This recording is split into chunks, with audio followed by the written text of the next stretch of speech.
मांग तो हमारी शुरू से ही एक है 3500 की, परंतु ये नाकारा, निकम्मा और भ्रष्ट सरकार हमारे साथ ही वादा खिलाफी और छल कपट कर रही है।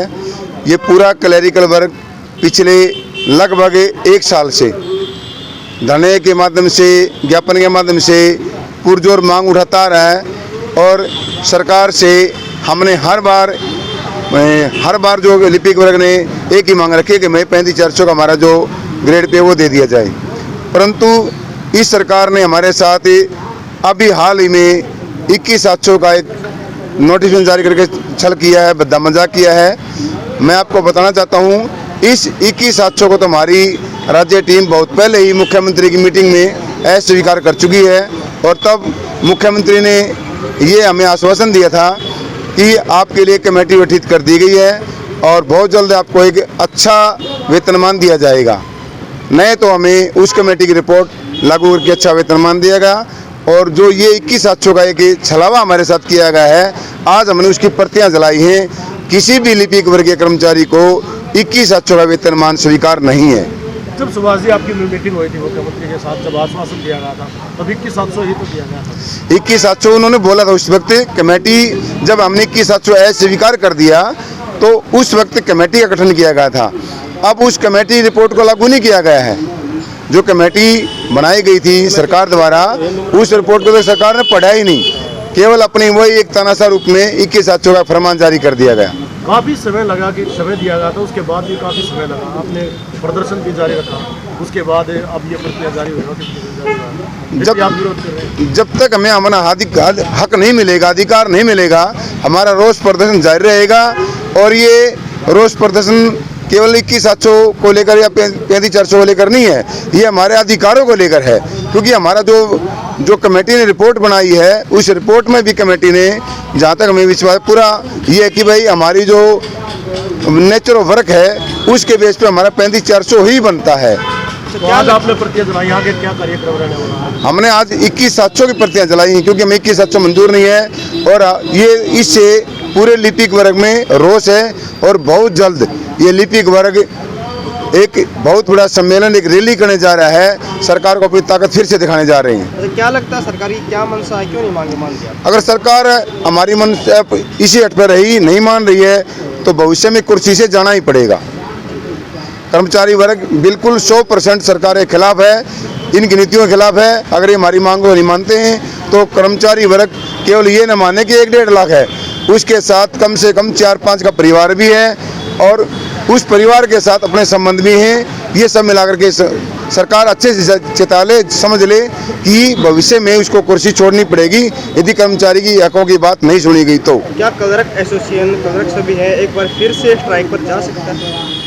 बिल्कुल स्ट्राइक पे भी जा सकता है, कलम छोड़ हड़ताल भी कर सकता है और एक रैली भी करने जा रहे हैं हम बहुत जल्दी, और उसमें अपनी ताकत को फिर सरकार को हम दिखाने जा रहे हैं। तो पहले 2 फाड़ हो गए थे क्लर्क एसोसिएशन, अब 7 है या अलग अलग? नहीं, कभी क्लर्क एसोसिएशन को 2 फाड़ नहीं हुई थी, पहले भी क्लर्क एक थे, आज भी क्लर्क एक ही हैं। जो पहले हड़ताल खत्म करी थी वो क्या वजह थी? वो सरकार ने आश्वासन दिया था हड़ताल खत्म करने के लिए, खत्म नहीं की थी हमने, केवल स्थगित की थी। और उस सरकार के इस आश्वासन पे कि हम आप कमेटी गठित कर रहे हैं, उस कमेटी की रिपोर्ट को लागू कर देंगे, जबकि इस सरकार ने इस कमेटी की रिपोर्ट को पढ़ा ही नहीं, उसको लागू करने की बात तो दूर, उसको मंथन भी नहीं किया। और उस कमेटी की रिपोर्ट पढ़े तो मैं मान के चल सकता हूँ उसको 35,400 ही निकल कर आएगा। क्या लगता है आपको सरकार आपकी मांगे माने? हम तो आश्वस्त हैं सरकार हमारी बात माने, हम तो अपील भी कर रहे हैं। यदि नहीं मानेगी तो दूसरी मानेगी, मानना तो पड़ेगा। अब तो हाथ धोना पड़ेगा नहीं सरकार को अपनी कुर्सी से। मैं संदीप जांगी, जिला प्रधान पाउच टीम रोहतक। हमने सरकार ने हमारे साथ एक हास्यास्पद मजाक किया है दीपक गोरख के साथ जो 21,700 की नोटिफिकेशन दी थी, उसके विरोध में हमने ये रोष प्रदर्शन किया है।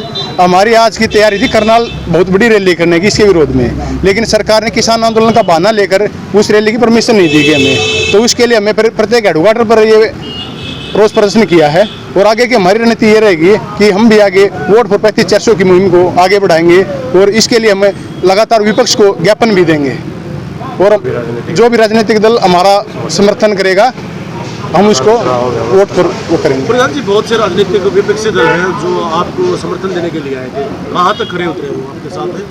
कितना उनका समर्थन? कांग्रेस से भी आए थे और हाँ आए थे, तो हमने जैसे परसों ये बीबी बत्रा जी को ज्ञापन दिया था इसके रिगार्डिंग, तो उन्होंने बोला था कि भाई हम आने वाले विधानसभा सत्र में आपकी आवाज़ को विधानसभा में उठाएंगे। पूर्व में भी उन्होंने हमारी आवाज़ हमारी आवाज़ को विधानसभा में उठाई थी। बहुत सारे विधायकों ने विधानसभा सत्र तो में लगता है कि विपक्ष की आपकी आवाज़ उठाने से आपका 35,400 का मिल पाएगा? ये तो होता है, सरकार के ऊपर प्रेशर तो बनेगा ना, वो हमारे पास सारा तो नहीं है ना, क्योंकि हमने सरकार 42 दिन धरने पर बैठ लिए। सरकार ने हमसे बोला जिस दिन हमारा धरना स्थगित हुआ था कि भाई आपकी 7 दिन की छुट्टी कटेंगी और 35 दिन की ड्यूटी पेड माना जाएगा, लेकिन वो भी हमारे साथ धोखा कर दिया और हमारी कमेटी गठित करी, वो भी हमारे साथ धोखा कर दिया। जो 21,700 नोटिफिकेशन दिया है बगैर सार्वजनिक कमेटी की रिपोर्ट को सार्वजनिक किए बगैर ये नोटिफिकेशन जारी कर दिया सरकार ने। कम से कम वो जो खरे समीक्षा कमेटी बनाई थी सरकार ने, उसकी रिपोर्ट को सार्वजनिक तो करना चाहिए था ना गवर्नमेंट को, लेकिन उन्होंने सार्वजनिक नहीं किया उस चीज को। तो इसके लिए हम आने वाले दिनों में एक बहुत बड़ी रैली की तैयारी करने वाले हैं। आगामी चुनाव में वोट की चोट की वोट फॉर 35,400 की मुहिम को आगे चलाएंगे। अच्छा, 35,400 जो पे ग्रेड आपको दिया जाएगा, जो सरकार देगी उसी को वोट दोगे? जी, जो हमारी मांग का समर्थन करेगा हम दल हमारी उसी का समर्थन करेगा। लिपिक वर्ग उसके साथ जुटेगा और उसको सत्ता में कायम करने का कार्य करेगा।